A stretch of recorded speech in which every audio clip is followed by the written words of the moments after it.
Class 10 का math मैं आप सभी बीच में पढ़ा रहा हूं।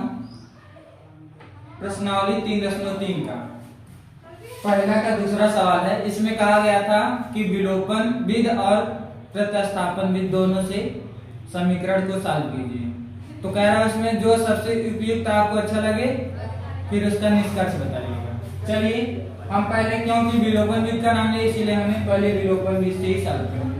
तो हमारा सवाल क्या है, 3x + 4y = 10 समीकरण 1 मान लेंगे, आपको भी मानना।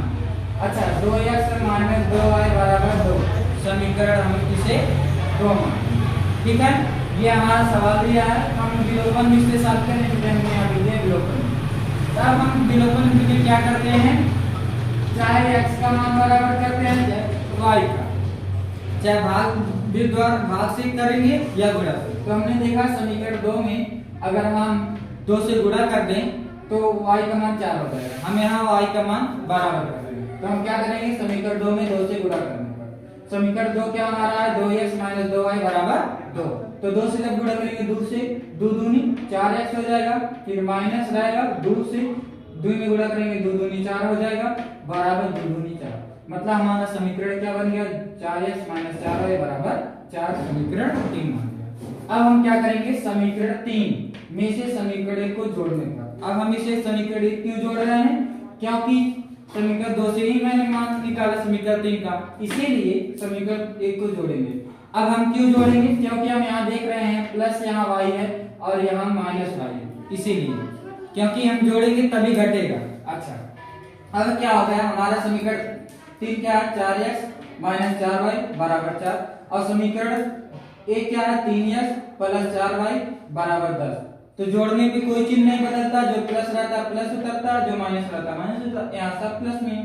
तो यहाँ देखिए 4x और 3x जोड़ेंगे तो कितना हो जाएगा, 7x। यहाँ देखिए -4y + 4y, ये घट जाएगा तो कट जाएगा, और 4 और 10 को जोड़ेंगे तो 14 हो जाएगा। अब ये जो 7 इधर गुणा में था इधर जाएगा बट्टे में जाएगा, x = 14/7। 7 से भाग देंगे तो 2 आएगा, x बराबर कितना आ गया, 2।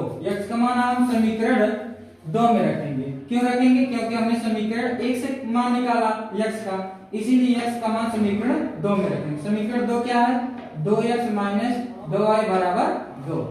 तो हमें रख दिया 2x - 2y = 2। तो x की जगह क्या रखना है, 2।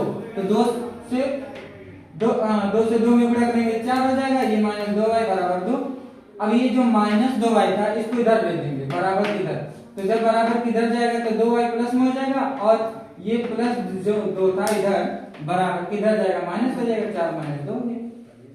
अब हम जब 4 में से 2 घटाएंगे तो 2 बचेगा, इधर ये जो 2 गुणा में था इधर हो जाएगा बट्टे में। तो 2 से 2 में भाग देंगे तो कितना आएगा, 1 आएगा। हमारा कितना आएगा, y का मान 1। x का भी मान निकल गया, y का भी मान। अब हम क्या करेंगे, प्रतिस्थापन विधि से। प्रतिस्थापन विधि से फिर सवाल को इसलिए लिखेंगे समीकरण को ताकि हमें लगाने में सही से मतलब सफलता मिले, सही से हमें पता चले। अच्छा, समीकरण फिर मैंने लिख दिया 3x + 4y = 10 और 2x - 2y = 2, ठीक है। अब हम क्या करेंगे, समीकरण 2 से। समीकरण 2 से इसलिए ले रहे हैं क्योंकि ये बेस्ट, चाहे आप 1 से भी कर सकते हैं 2 से भी।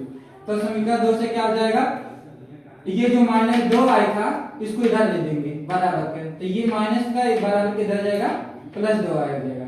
तो 2x = 2 + 2y। अब हम 2 किधर ले देंगे, इधर भट्टी में जाएगा। हम देख रहे हैं यहाँ 2 कॉमन हो रहा है, इसलिए 2 कॉमन ले लिया, बाहर निकाल लिया, तो 1 + 2 y बचा। अब उसके बाद क्या हुआ, 2 से 2 कैंसिल हो गए थे, हमारा x का मान कितना आ गया, x = 1 + y, समीकरण 3 मान गया। अच्छा, समीकरण 3 का मान हम किस में रखेंगे, 1 में रखेंगे, क्योंकि मैंने 2 से मान निकाला x का। अब समीकरण हम क्या रखेंगे, 1 में। समीकरण 1 हमारा क्या, 3x + 4y = 10।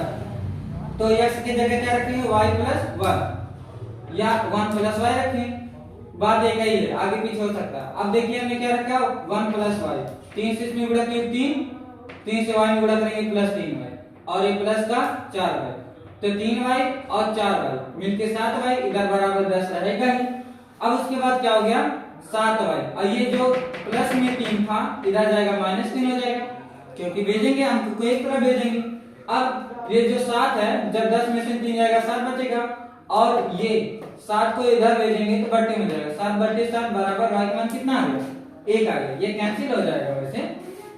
अच्छा, अब y का मान हम क्या रखेंगे समीकरण 3 में, क्यों रखेंगे, क्योंकि इसी में रखने पर ही आसान है, जल्दी लग जाएगा, तो इसीलिए y का मान जहां समीकरण 3 क्या था, x बराबर 1 प्लस y, तो y की जगह में 1 रखना है, 1 1 मिलके 2, x का मान कितना आ गया 2।